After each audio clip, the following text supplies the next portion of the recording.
You've heard him on the radio and across media in the Detroit area for many years, and now he's going to be leading the way as the greater West Bloomfield community celebrates those who put their lives on the line in honor of country and community at the Heroes Appreciation Breakfast. Joining me now on the Splash Live is this year's Heroes Appreciation Masters of Ceremonies, Big Al Muskovitz. Big Al, thanks for joining us today.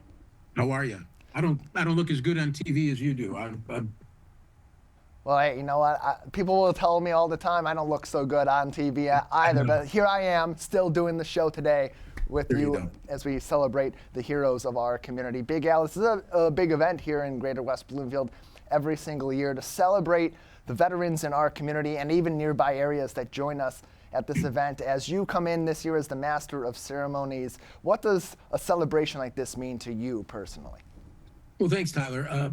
Pardon me. It means a great deal to me, and I'm just a very teeny-weeny small part of it. I've been given the honor of emceeing the event and introducing folks throughout the program.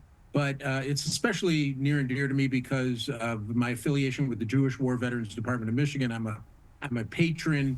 I've been supporting, servicemen and women for many years throughout my career. And I can never say enough about folks who make these kind of sacrifices on our behalf. So to be a small part, to wish them well, and to show how much we appreciate them, especially as the community of West Bloomfield comes together to do that. So it means a great deal to me. And we know that in the past you have participated in several different events to celebrate our veterans here in the Detroit area. It's something that you do hold important to you. So how did your involvement in this particular event come about? Well, it really mainly through my involvement with the Jewish War Veterans Department of Michigan. A couple of those folks risked their credibility, I think, and passed my name along as a possible person to MC it. So I'm grateful to the Jewish War Vets because I really am looking forward to it.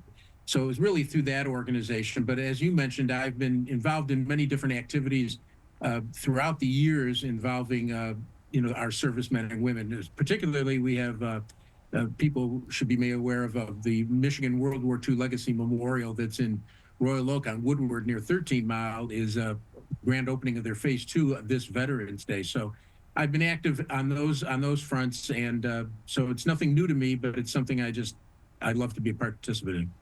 And we've mostly in the past, through our local media here in the Detroit area, heard you alongside people like Dick Purton, making people laugh, talking about what's in the news and of conversation in the community on any particular day. This is a little bit different of an opportunity because what's great about you is you're able to entertain an audience with some humor, but also incorporate the really important elements of what it means to serve your country and what that means to people in the community like you and I. So as you approach being the MC of this year's Heroes Appreciation Breakfast, how do you mix a little bit of the humor and the somber undertones? Because the people in that room are the veterans that endured, and we can't forget about those that lost their lives along the way. No, I couldn't have said it better myself, Tyler. You hit the nail on the head. What I do when I do events like this, because I've done my share of events that are fundraisers for cancer research or many other medical maladies that you have to bring a serious tone to an evening. What I enjoy, coming from my background working on the Dick Purton show, is that I pick and choose the right moment to maybe add a brief moment of levity. And I'm still learning how to look at a camera on Zoom, so forgive me if my head's bobbing around a lot. I'll pick and choose those moments and keep them very brief, but I find it's a nice icebreaker for folks. So it's good to be in the same room and honoring the subject matter that we're honoring. But at the same time, I like to make people feel comfortable and engaged, and that often happens through humor. And it's important, too, that we recognize those that have gone into the service. People go into the military for a number of different reasons, but one thing that's common among all of them is that they are serving our country and they're providing us with the freedoms we have each and every day. And so we celebrate them on a few different days throughout the year. 4th of July, of course, Veterans Day, which is coming up, and then others like Memorial Day. We recognize those that made the ultimate sacrifice. But as we celebrate those dates and we have gatherings like this that are specifically tailored to those veterans in our community and us serving them in this small but not minuscule way, why is it important that we have these kinds of gatherings that do focus entirely on those that served? Well, yeah, there can't be enough days in the year to honor these folks. And one thing that you know, usually these days are reserved for mattress sales and buying washers and dryers, like July 4th, Memorial Day, Veterans Day sales. And that's well and good, but it's important to keep the message of our servicemen and women, our veterans who have served, who continue to serve, keeping them uppermost in our minds and honoring them every day. These events are great because they singularly highlight what they do and how grateful we are to them. It's a message that should be carried out with everybody throughout their day, throughout their year, and especially in the times we're living in right now. It's as important as ever. So yes, these days are really important, but they go beyond just having a sale for a store or something. We have to remember the deep, deep meaning behind these celebrations. The Greater West Bloomfield Heroes Appreciation Breakfast is the morning of Tuesday, November 4th at West Bloomfield Middle School. For more information on the event, if you still want to attend, there may be some opportunity to do so. wbparks.org/heroes is the place to go for that information. On the day of, doors open about 8:30 that morning to welcome everybody in, give them a good meal before the big show. And our coverage will begin live on Civic Center TV and online on civiccentertv.com right around 8:30, 8:45, with the show beginning about 9:25 proper as they go through each and every part of the annual ceremony. Big Al Muskovitz is with us on the Splash Live. He'll be the master of ceremonies for this year's event. Big Al, we're a little bit about a week away, just under, from the event as we're talking today live on the show. Any plans already you can reveal to us of some of what you're going to bring to your hosting on Tuesday next week? Nothing. I have no idea.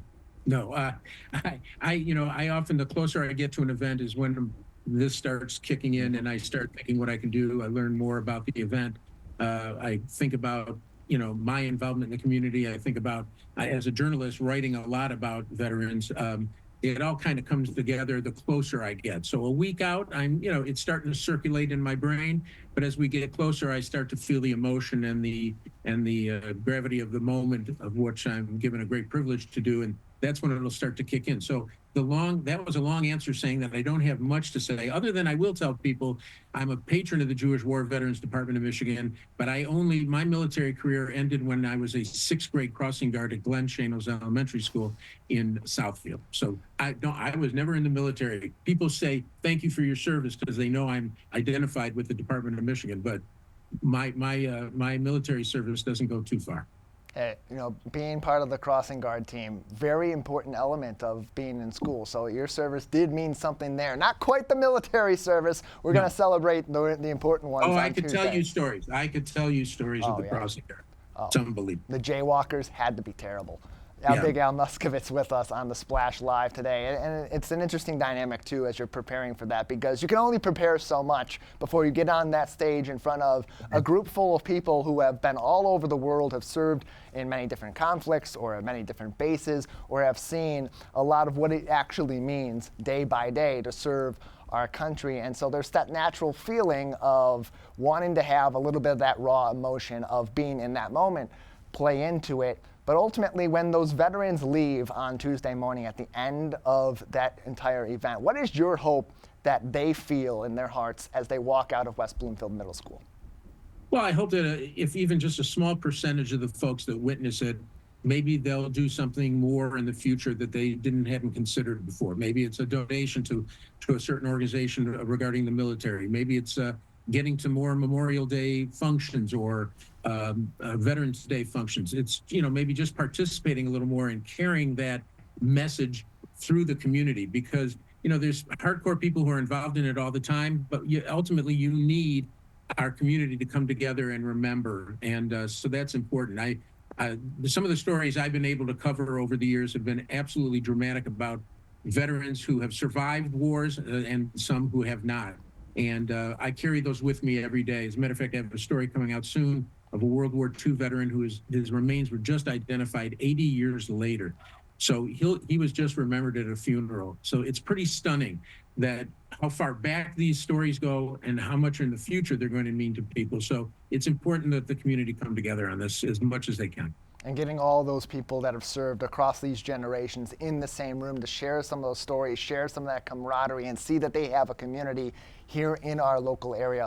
Also Yep. a very important element of that. Big Al, before we let you go, any other message you want to provide to our audience here in Greater West Bloomfield as we prepare to celebrate our veterans on Tuesday, November 4th?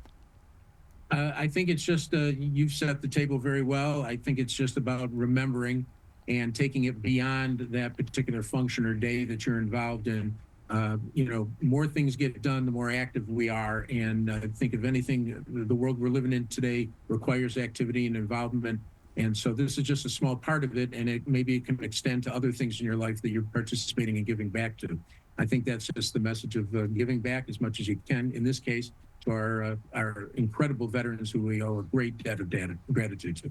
And it's always something that they leave proud to have served our country, and also with so much pride in what the community does, celebrating them each and every year. Big Al, thanks for joining us today. It didn't hurt that they told me there'd be a free breakfast. So I have to admit it. I'll go online and say that. Hey, But thanks, big Tyler. attraction. It was really a joy to talk to you. Great questions. I appreciate it.